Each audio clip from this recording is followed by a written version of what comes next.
আর তাছাড়া তোমাদের অবস্থা দেখে মনে হচ্ছে টাকাটা তোমাদের প্রয়োজন, রেখে দাও।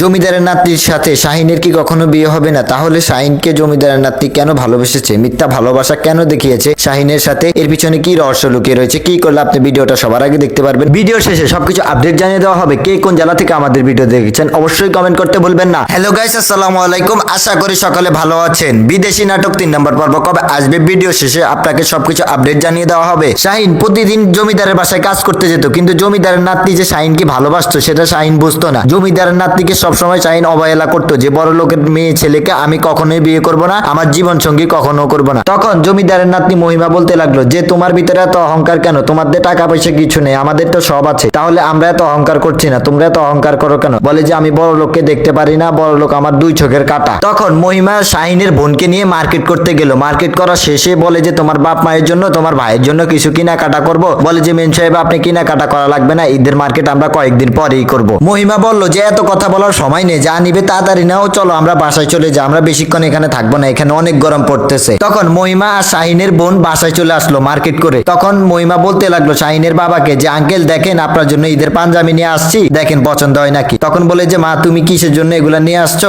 আমার শাহিন তো কয়দিন পরে ঈদের মার্কেট আমাকে এমনিই করে দিবে। শাহিন কাজ শেষে বাসায় আসার সময় দেখে যে মহিমা তার বাবাকে ঈদের শপিং দিতেছে। তখন শাহিন বলতে লাগলো যে তুমি বড় লোক কি গরিবকে দরদ দেখাতে এসেছো, তুমি আমাদের এখানে এসেছো কেন, তোমাকে বলছি যে আমাদের ঈদের শপিং নাই, ঈদের শপিং করে দিতে। তখন মহিমা কি করলো, জিদ দিয়ে এখান থেকে চলে গেল। তখন মহিমা বলতে লাগলো যে আমি কি তোমাদেরকে এমনি দিতেছি। তখন শাহিনের বোন বলতে লাগলো যে ভাই দেখ ওর বাবা নাই, তার জন্য আমার বাবাকে ওর বাবা মনে করে, তার জন্য ওর আমার বাবার জন্য গিফট নিয়ে আসছে ও। তখন শাহিন তাড়াতাড়ি করে সাইকেল উঠে মহিমার কাছে যেতে লাগলো, যে বলল যে মহিমা আমার ভুল হয়েছে, আমি তোমাকে অনেক কিছু বলে ফেলেছি, তুমি আমাকে ক্ষমা করে দিও। ধারাবাহিক নাটক বিদেশি 3 নম্বর পর্ব খুব শীঘ্রই পল্লীগ্রাম অফিসিয়াল ইউটিউব চ্যানেলে নাটকটি আপলোড করা হবে 3 নম্বর পর্ব।